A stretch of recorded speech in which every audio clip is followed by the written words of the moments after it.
আসসালামু আলাইকুম রহমতুল্লাহ বারকাতুহু। ওয়ালাইকুম আসসালাম ওয়া রাহমাতুল্লাহি ওয়া বারাকাতুহু। আলহামদুলিল্লাহ রাব্বিল আলামিন ওয়াসসালাতু ওয়াসসালামু আলা সাইয়্যিদিল মুরসালিন নবিয়িনা মুহাম্মদ ওয়া আলা আলিহি ওয়া সাহবিহি আজমাইন, আম্মা বাদ। ফাউযু বিল্লাহি মিনাশ শাইতানির রাজীম। ওয়া ইযা তুতলা আলাইহিম আয়াতুনা বায়্যিনাতিন তারিফু ফি ওয়ুজুহিল লাযিনা কাফারুল মুনকার ইয়াকাদুনা ইয়াসতুনা বিল্লাযিনা ইয়াতলুনা আলাইহিম আয়াতিনা। আল আয়াহ। সম্মানিত ভাতৃমণ্ডলী, আল্লাহ পাকের সমস্ত প্রশংসা, সালাত এবং সালাম মুহাম্মদ রাসূলুল্লাহ সাল্লাল্লাহু আলাইহি সাল্লামের উপর।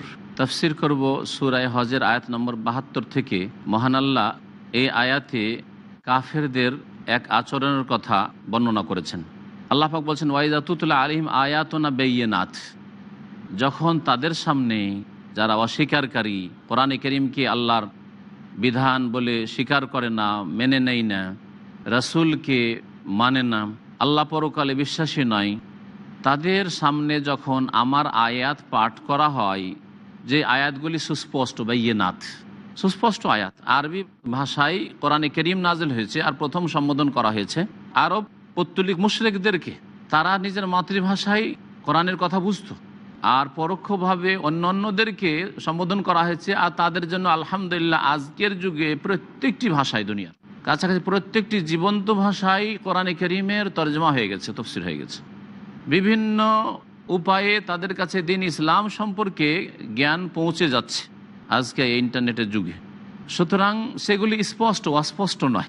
আমরা জানতাম না, বুঝতাম না, উপলব্ধি করতে পারিনি, এই রকমের ওজর কিয়ামতের দিনে কাজে আসবে না। আল্লাহ পাক বলছেন যে তাদের সামনে যখন আমার আয়াতগুলিকে স্পষ্টভাবে পড়ে শোনানো হয়, তারিফু ফি ওয়ুজিল লাযিনা কাফারুল মুনকার, তখন কাফেরদের চেহারায়, হে নবী মুহাম্মদ সাল্লাল্লাহু আলাইহি ওয়াসাল্লাম, হে মুসলিম, তুমি দেখবে অনীহা ভাব, আল মুনকার, অনীহা ভাব।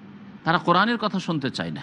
কোরআনের কথা মানে রব্বুল আলামিনের কথা, আল্লাহ পাকের কথা, সৃষ্টিকর্তার কথা, যিনি তোমাকে সৃষ্টি করেছেন, যিনি তোমাকে রিজিক দিচ্ছেন, যিনি তোমাকে প্রাণ দান করেছেন, যিনি তোমাকে সুস্থ রেখেছেন, যার অসংখ্য নিয়ামত মাথা থেকে পা পর্যন্ত আর তোমার আশেপাশে তোমার জন্য আল্লাহ ছড়িয়ে রেখেছেন।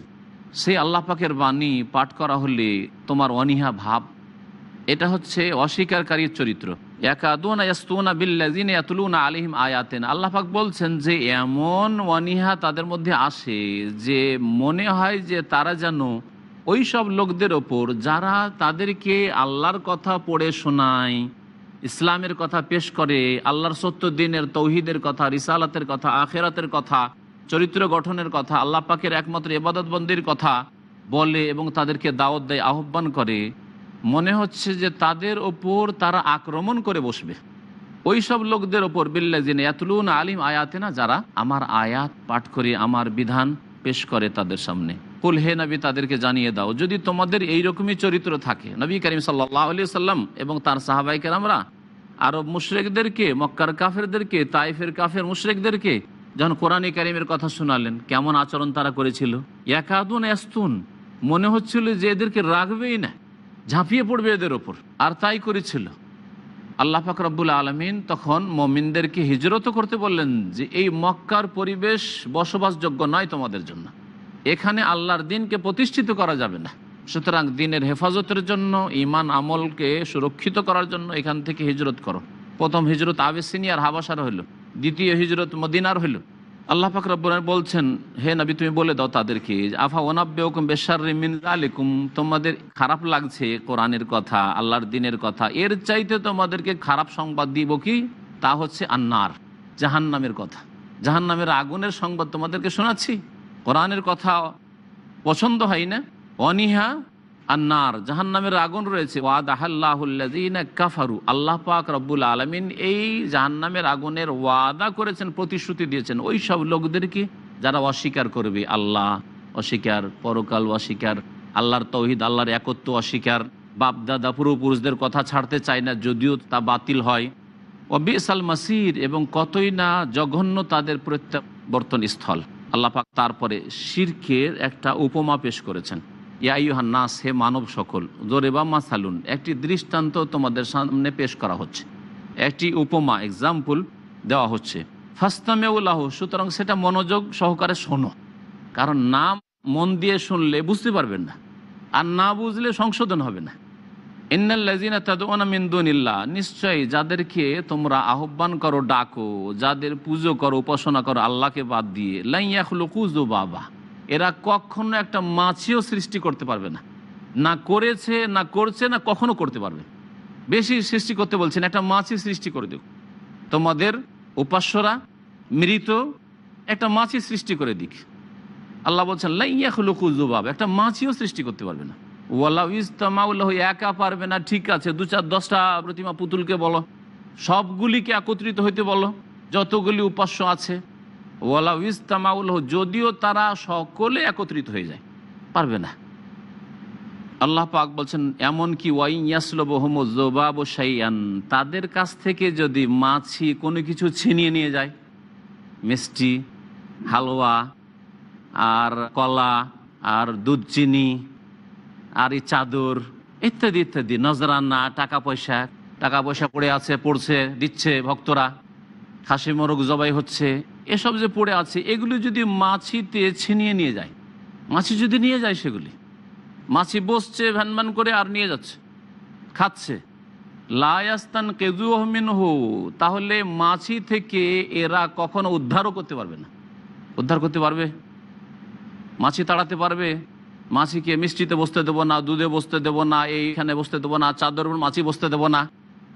লা ইয়াস্তানকিযুহু মিনহু, এই মাছি থেকে উদ্ধার করতে পারেন, রক্ষা করতে পারে না। দাওফাত তালিব ওয়াল মাতলুব, আল্লাহ বলছেন হাই আফসুস, কত অজ্ঞতা। দাওফাত তালিব ওয়াল মাতলুব, যে তলবকারী, যে যাচ্চা করে, কত দুর্বল সে। ওয়াল মাতলুব, আর যার কাছে চাওয়া হচ্ছে সে যে কত দুর্বল।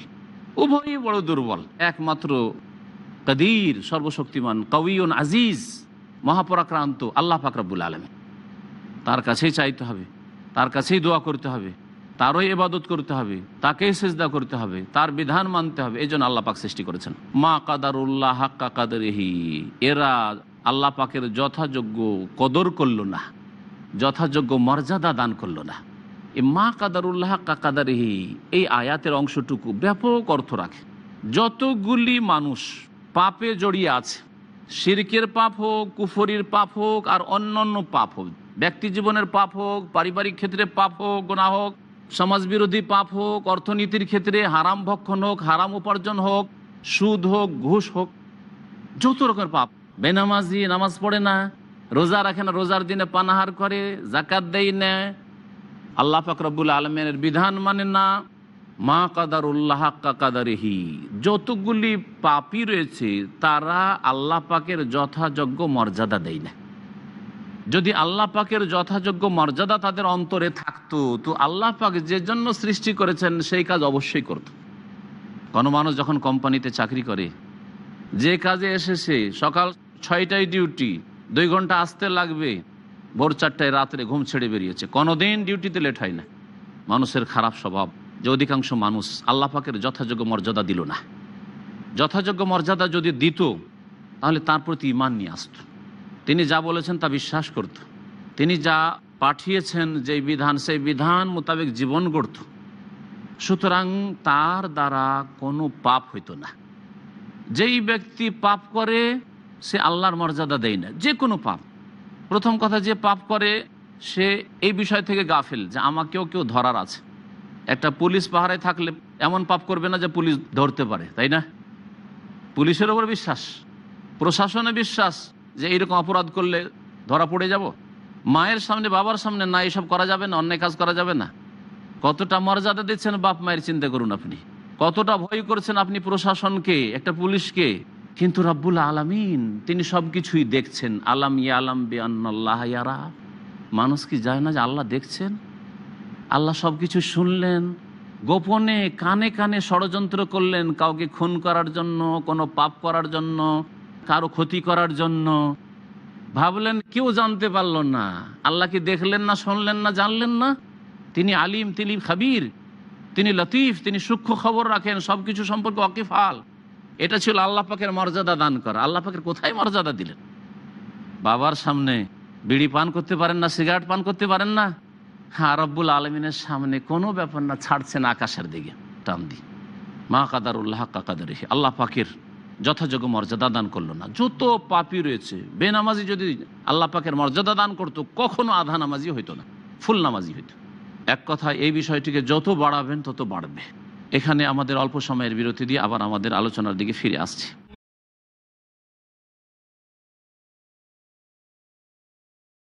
সম্মানিত ভাতৃমণ্ডলী, ফিরে আসি আমাদের আলোচনার দিকে। আল্লাহ পাক রব্বুল আলামিন আয়াত নম্বর ৭৪ সূরা হজের এতে ইরশাদ করেছেন, মা কাদারুল্লাহ হাক্কা কাদরিহি, তারা আল্লাহ পাকের যথাযোগ্য মর্যাদা দিল না। যারাই আল্লাহ পাকের অবাধ্য, পুরোপুরি অবাধ্য, আংশিক অবাধ্য, সকলেই তারা আল্লাহ পাকের যথাযোগ্য মর্যাদা দিল না। পক্ষান্তরে যারা যথাযোগ্য আল্লাহ পাকের মর্যাদা দেবে, অন্তরে শ্রদ্ধা থাকবে, কথায় তা প্রমাণিত হবে, কাজে তার বাস্তবায়ন হবে। ইন্নাল্লাহ লাকাউইয়ুন আজিজ, নিশ্চয় আল্লাহ পাক রব্বুল আলামিন বড়ই শক্তিমান, মহাপরাক্রান্ত। আল্লাহু ইয়াস্তাফি মিনাল মালায়েকাতি রাসূলান ওয়া মিনান নাস, আল্লাহ পাক বলছেন আল্লাহ পাক চয়ন করেন, মনোনীত করেন ফেরেশতাদের মধ্য থেকেও রসুল মানে দূতসমূহ। নবীদের কাছে পাঠানোর জন্য আল্লাহ পাক রব্বুল আলামিন ফেরেশতাদের মধ্য থেকে জিবরাইল আলাইহিস সালামকে এবং তার সাথী সঙ্গীদেরকে চয়ন করেছেন। ওয়া মিনান নাস, আর মানব জাতি থেকেও আল্লাহ পাক রসুল নির্বাচিত করেছেন। বহু আম্বিয়া রসুলগণ আল্লাহ পাক মনোনীত করেছেন। ইন্নাল্লাহ সামিউম বাসির, যারা মানুষের কাছে আল্লাহ পাকের বিধান পৌঁছে দেওয়ার জন্য মাধ্যম। নবীদের কাছে আল্লাহর বিধান পৌঁছে দেওয়ার মাধ্যম ফেরেশতা রসুল, ফেরেশতা দূত। আর মানব জাতির কাছে আল্লাহ পাকের বিধান পৌঁছে দেওয়ার জন্য আম্বিয়া রসুলগণ হচ্ছেন দূত। আর শেষ নবী মুহাম্মদ রাসূলুল্লাহ সাল্লাল্লাহু আলাইহি সাল্লাম সারা বিশ্বের সমস্ত মানুষের কাছে আল্লাহ পাকের সত্য বিধান পৌঁছে দিয়েছেন। ইন্নাল্লাহ সামিউম বাসির, নিশ্চয় আল্লাহ পাক রব্বুল সব কিছু শোনেন এবং দেখেন। ইয়ালামু মা বাইনা আইদিহিম ওয়া মা খালফাহুম, আল্লাহ পাক রব্বুল তাদের সামনেরও কথা জানেন এবং পিছনের জানেন। সামনে আর পিছনের কথার অর্থ কি? স্থানের দিক থেকে হইতে পারে, কালের ক্ষেত্রে হইতে পারে। তাদের সামনে মানে সামনে যে সব জায়গা রয়েছে তার কথাও জানেন, পিছনে যে সব জায়গা রয়েছে দেখেন পিছনে আমি দেখি নাই, কিন্তু আল্লাহ পাক সব কিছু জানেন। আর জামানার ক্ষেত্রে এটা প্রযোজ্য হতে পারে, আর পেছনে যে অতিবাহিত হয়েছে সেটাও জানেন, আর সামনে মানে আগামীতে যেটা আসছে তাও আল্লাহ পাক রব্বুল আলামিন জানেন। ওয়াইলাল্লাহি তুরজাউল উমুর, সমস্ত কাজ আল্লাহর দিকে ফিরে যাবে। সব কিছু, দুনিয়া শেষ হয়ে যাবে আর সব কিছু আল্লাহর কাছে ফিরে যাবে। ইয়া আইয়ুহাল্লাযীনা আমানু, হে মুমিন সকল, ইরকাউ ওয়াসজুদু ওয়াবুদু রাব্বাকুম ওয়াফআলুল খায়রা লাআল্লাকুম তুফলিহুন। আল্লাহ পাক এখানে বেশ কিছু ভালো কাজ করার নির্দেশ দিয়েছেন। হে মুমিনরা, তোমরা আল্লাহকে রুকু করো, আল্লাহর সামনে ঝুঁকে যাও। ওয়াসজুদু, আর সেজদা করো। এমন কোনো সেজদা নেই নামাজের বাইরে, মাত্র দুটো সেজদা ছাড়া। একটা সেজদা হচ্ছে সেজদায়ে তেলাওয়াত। কোরআনে কারিমের 15টি জায়গায় তেলাওয়াতের সেজদা রয়েছে। এটাই শুধু নামাজের বাইরেও সেজদা করবে, নামাজের ভিতরে সেজদা করবে। আর একটি সেজদা হচ্ছে সেজদায়ে শুকুর। কখন খুশির খবর আসলো কখন আপনার কাছে, তখন আপনি সেজদায় অবনত হয়ে যাবেন। নবী করিম সাল্লাল্লাহু আলাইহি সাল্লামের এটা আমল ছিল। এছাড়া সেজদা করবেন শুধু নামাজবিহীন সেজদা, যেমন এক শ্রেণী বিদআতপন্থীরা করে থাকে, এমন কোনো সেজদা ইসলামের নেই। একটা সেজদা দিলেন আর মনে করলেন এতে দোয়া করলাম, নামাজবিহীন, এইরকম কোনো সেজদা ইসলামের নেই। যেমন রুকুন নেই, নামাজের বাইরে কোনো রুকুন নেই যে কিছুক্ষণ ঝুঁকে থাকলেন নমস্কার করার মতো, মাথাটা ঝুঁকে আর বলে আমি রুকু করলাম না, এরকম রুকু নেই। তাহলে কোরআন কি হাদিস দিয়ে বুঝতে হবে। রুকু করো নামাজের মধ্যে, সেজদা করো নামাজের মধ্যে, আর সেজদায় শুকুর আর সেজদায় তেলাওয়াত নামাজের বাইরে শুধু করো। ওয়াবুদু রাব্বাকুম, তোমরা তোমাদের রবের ইবাদত বন্দেগী করো, সমস্ত ইবাদত বন্দেগী। ওয়াফআলুল খায়র, এবং সমস্ত ভালো কাজ করো। একজন মুমিন মুসলিম তাহলে সব সময় ভালো কাজ করবে, জনকল্যাণমূলক কাজ করবে, আল্লাহর হকের ক্ষেত্রে ভালো কাজ করবে, আর মানুষের ক্ষেত্রে ভালো কাজ করবে। বাপ মায়ের ক্ষেত্রে, আত্মীয় স্বজনদের ক্ষেত্রে, পাড়া প্রতিবেশীর ক্ষেত্রে, মুসলিমদের ক্ষেত্রে, এমনকি অমুসলিমদের ক্ষেত্রে সমস্ত মানুষের কল্যাণ কামনা করবে। উখরিজাত লিন-নাস, আল্লাহ পাক আয়াতে বলেছেন মানব জাতির কল্যাণের জন্যই এই উম্মতে মুসলিমাকে নিয়ে আসা হয়েছে। আল্লাহ পাক বলেননি যে শুধু মুসলিমদের তুমি কল্যাণ করবে, মানব জাতির তুমি হিতাকাঙ্ক্ষী হবে, দরদি হবে। আল্লাহ পাক তাই বলেছেন যে তোমরা সমস্ত ভালো কাজ করো। যতগুলি ভালো কাজ হতে পারে তাতে অংশ নেবেন, যদিও সেই ভালো কাজ অন্যের সাথে হোক না কেন, তার সাথে মত পার্থক্য থাক না কেন, তার সাথে দ্বন্দ্ব থাক না কেন, তবুও তাদের হিতাকাঙ্ক্ষী হইতে হবে, ভালো কাজ তাদের সাথে করতে হবে। লাআল্লাকুম তুফলিহুন, যাতে করে তোমরা কামিয়াব হতে পারো। ওয়াজাহিদু ফিল্লাহি হাক্কা জিহাদিহি, এবং আল্লাহ পাকের উদ্দেশ্যে তোমরা যথাযথ প্রচেষ্টা চালাও, জিহাদ করো। এই জিহাদ যেমন এর আগেও আলোচনা করেছি যে কথা থেকে শুরু করে, অন্যায়কে ঘৃণা করা থেকে শুরু করে সমস্ত স্তরের প্রচেষ্টা চালানো, সত্য কথা মানুষের কাছে পৌঁছে দেওয়ার ক্ষেত্রে, মানুষকে জানিয়ে দেওয়ার ক্ষেত্রে, সমস্ত ক্ষেত্রে আর এর শেষ স্তর হচ্ছে শর্ত সাপেক্ষ, বেশ কিছু শর্তের সাথে, যে প্রয়োজন হলে অস্ত্র ধারণ করবে। আল্লাহ পাক রব্বুল আলামিন এই বিভিন্ন স্তরের জেহাদের কথা এখানে নির্দেশ দিয়েছেন। হুয়াজতাবাকুম, তিনি আল্লাহ তোমাদেরকে মনোনীত করেছেন হে মুমিনরা। ওমা জাআলা আলাইকুম ফিদ্দিনে মিন হারাজ, আর তোমাদের দিনে, তোমাদের ধর্মে, তোমাদের জীবন বিধানে কোনো রকমের সংকীর্ণতা রাখেননি। এমন কোনো বিধান নেই ইসলামের যেটা পালন করা যাবে না। তাহলে আমাদের মুসলিম সমাজের অনেক মূর্খরা যে বলে ইসলাম যদি মেনে চলি তো এক পা চলা যাবে না, এই কথাটি কুফরি কথা, কোরআন বিরোধী কথা। আল্লাহ বলছে তোমাদের দিনে সংকীর্ণতাই নেই, এমন কিছু নেই যেটা পারবে না। লা ইউকাল্লিফুল্লাহু নাফসান ইল্লা উসাহা, নামাজি লোকে বলতে শুনেছি। আরে সবটা কি আর পারা যায়?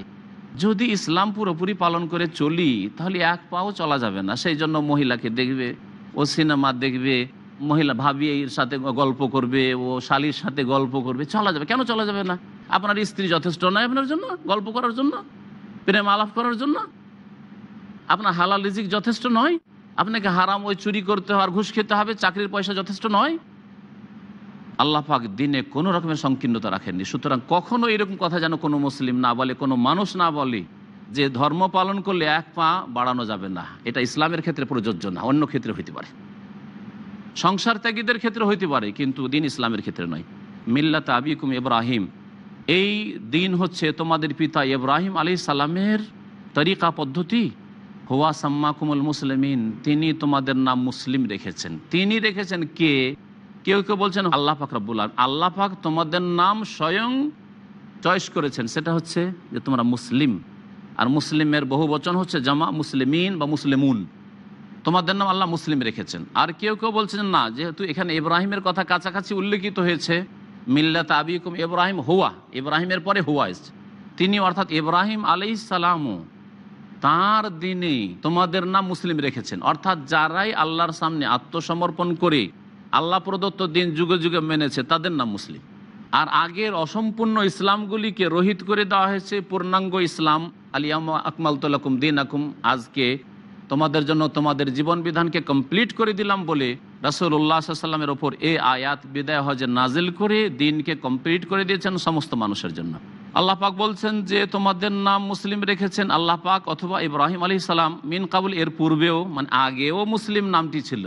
তাহলে খ্রিস্টান আর ইহুদি এসব নাম আল্লাহর দেওয়া না। আল্লাহর নাম হচ্ছে আল্লাহ যে নাম দিয়েছেন, যারা আল্লাহর দিন মেনে তওরাত, সঠিক তওরাত মানবে, অরিজিনাল, বিকৃত না অবিকৃত তওরাত মানবে, অবিকৃত ইনজিল মানবে, তাদের নাম মুসলিম। ওয়াফি হাজা, আর এই উম্মতেও অর্থাৎ এই শেষ উম্মতেও তোমাদের নাম মুসলিম রেখেছেন।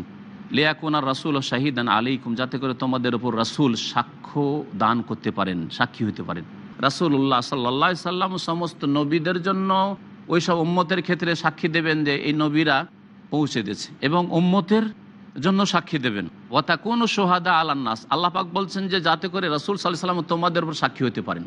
আল্লাহ পাক বলেছেন যে ফাকাইফা ইযা জিনা মিন কুল্লি উম্মাতিন বিশাহিদ ওয়া জিনা বিকা আলা হাউলাই শাহিদা, সেই দিন কেমন অবস্থা হবে কিয়ামতের দিনে, যেই দিন প্রত্যেক উম্মতের একটা করে সাক্ষী নিয়ে আসবো, নবীরা সাক্ষী দেবেন আল্লাহ পৌঁছে দিয়েছে, আল্লাহ পৌঁছে দিয়েছি তোমার দিন। ওয়া জিনা বিকা আলা হাউলাই শাহিদা, আর এই শেষ উম্মতের লোকের উপর তোমাকে সাক্ষী করে নিয়ে আসবো মুহাম্মদ, সাক্ষী দিতে হবে তোমাকে যে আমি সুন্দর করে তাদের কাছে দিন ইসলাম পৌঁছে দিয়েছিলাম। ওয়া তাকুনু শুহাদা আলান নাস, আর হে উম্মতে মুহাম্মাদিয়া শেষ উম্মত, তোমরা সমস্ত মানুষের উপর সাক্ষী দেবে যে আম্বিয়া রসুলগণ নিজ নিজ উম্মতকে আল্লাহর দিন পৌঁছে দিয়েছেন সুন্দর করে। তাহলে সঠিক জ্ঞানের ভিত্তিতে সাক্ষী দেওয়া চলবে, যদিও সেই যুগগুলি শেষ উম্মত পাইনি। আল্লাহ পাক বলছেন ফাকিমুস সালাত, সুতরাং তোমরা সালাত কায়েম করো, ওয়াতু যাকাত, আর যাকাত প্রদান করো, ওয়াতাসিমু বিল্লাহ, আর আল্লাহকে আঁকড়ে ধরো, হুয়া মাওলাকুম, তিনি তোমাদের একমাত্র সত্যিকার অভিভাবক, ফানিমাল মাওলা ওয়া নিমান নাসির, সুতরাং আল্লাহ হচ্ছেন সর্বোত্তম অভিভাবক আর তিনি হচ্ছেন সর্বোত্তম সাহায্যকারী। এখানে আমাদের সূরা হজের সংক্ষিপ্ত তাফসীর শেষ হলো। যদি আপনাদের প্রশ্ন থাকে তাহলে প্রশ্ন করতে পারেন। আসসালামু আলাইকুম। ওয়ালাইকুম আসসালাম ওয়া রাহমাতুল্লাহ। আমার প্রশ্ন, জাদু, এই জাদু জিনিসটা কি, এবং কোন মুমিন এই জাদু থেকে কি করে নিজেকে রক্ষা করবে? আমাদের ভাই বলছেন যে জাদু কি, আর জাদু থেকে একজন মুমিন কি করে রক্ষা পাবে। যাই হোক, জাদু হয় কিছু শিরকি কুফরি মন্ত্রতন্ত্র করে। শিরকি কুফরি মন্ত্রতন্ত্র ছাড়া আর জিনের সাহায্য ছাড়া জাদু হয় না।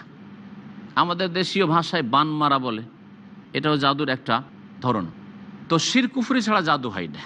জাদু খুব সূক্ষ্ম জিনিস, যেই জাদু বেশ কিছু মন্ত্রতন্ত্র করলে আর শয়তান জিনের সাহায্য চাইলে তার প্রতিক্রিয়া সৃষ্টি হয়। অনেক সময় প্রাণ নাশ হয়, অনেক সময় বিচ্ছেদ ঘটে, অনেক সময় সীমাহীন প্রেম সৃষ্টি হয়ে যায় যাতে মানুষ ক্ষতিগ্রস্ত হয়। এক কথায় মানুষের ক্ষতি করা হয় বিভিন্ন দিক থেকে। জাদুর চিকিৎসা কোরআন সুন্নায় মওজুদ আছে, নবী সাল্লাল্লাহু আলাইহি ওয়াসাল্লামের দোয়ায় মওজুদ রয়েছে। সংক্ষেপে জাদুর চিকিৎসার জন্য সূরা ইখলাস, সূরা ফালাক, সূরা নাস। নবী করিম সাল্লাল্লাহু আলাইহি সাল্লামকে ইহুদি জাদু করেছিল। এই জাদুর চিকিৎসার জন্য আল্লাহ পাক সূরা ফালাক এবং নাস নাজিল করেছিলেন। এটা হচ্ছে সর্বোত্তম চিকিৎসা। তারপরে যেসব আয়াতগুলি জাদু সম্পর্কীয় বা জিন শয়তান সম্পর্কীয় কোরআনে কারিমে রয়েছে, সেগুলি দিয়ে ঝাড়ফুঁক করা, তাবিজ করা না, তাবিজ করা শিরক, জায়েজ নয়। কোরআন দিয়েও তাবিজ করা জায়েজ নয়, দোয়া দিয়েও তাবিজ করা জায়েজ নয়, জড়িবটি দিয়ে গাছপালার কিছু অংশ দিয়েও তাবিজ করা জায়েজ নয়, আর মন্ত্রতন্ত্র দিয়ে তাবিজ করাও জায়েজ নয়। তাবিজকে নবী সাল্লাল্লাহু আলাইহি ওয়াসাল্লাম শিরক বলেছেন, হয় সেটা বড় শিরক অথবা ছোট শিরক, আর ছোট শিরকও কাবিরা গুনাহ শিরক। তবে দম করা যেতে পারে সরাসরি রোগীর ওপর, এইভাবে জাদুর চিকিৎসা করা যেতে পারে। নিজের চিকিৎসা নিজে করা ভালো, ওই আয়াতগুলি পড়ে নিজেকে নিজেই দম করেন। এছাড়াও জাদুর বেশ কিছু চিকিৎসার পদ্ধতি রয়েছে শরীয়ত সম্মত, সেগুলি বিস্তারিত ওই জাদুর এলাজ বা জাদুর চিকিৎসার ওই কোরআন সুন্নাহ ভিত্তিক যে কিতাব লেখা হয়েছে তাতে পাবেন আপনারা ইনশাআল্লাহ তাআলা। জাদুর চিকিৎসার ক্ষেত্রে আরেকটি কথা এখানে বলে দেওয়া ভালো হবে, সেটা হচ্ছে সকাল সন্ধ্যার জিকির আজকারগুলি, দোয়াগুলি যে নবী সাল্লাল্লাহু আলাইহি ওয়াসাল্লাম পড়তেন, সেগুলি নিয়মিত আমল করেন, তাহলে জাদুর আক্রমণ আপনার উপর হবে না, কখনো হবে না। শোয়ার সময় যে দোয়া জিকিরগুলি রয়েছে সেগুলি পড়ে ঘুমান আপনি, জাদুর আক্রমণ কখনো হবে না। বাড়িতে বেশি বেশি সূরা বাকারা আপনি আপনার ছেলেমেয়েরা তেলাওয়াত করুক, তাহলে জাদু আর জিনের কখনো আক্রমণ ইনশাআল্লাহ হবে না। তো আল্লাহ পাক রব্বুল আলামিন এই বিষয়গুলি যেন আমাদের বুঝার তৌফিক দান করেন, আর সমস্ত অনিষ্ট থেকে যেন আমাদেরকে আল্লাহ পাক রব্বুল আলামিন রক্ষা করেন। সুবহান রাব্বিকা রাব্বিল ইজ্জাতি আম্মা ইয়াসিফুন ওয়া সালামুন আলাল মুরসালিন আলহামদুলিল্লাহি রাব্বিল আলামিন।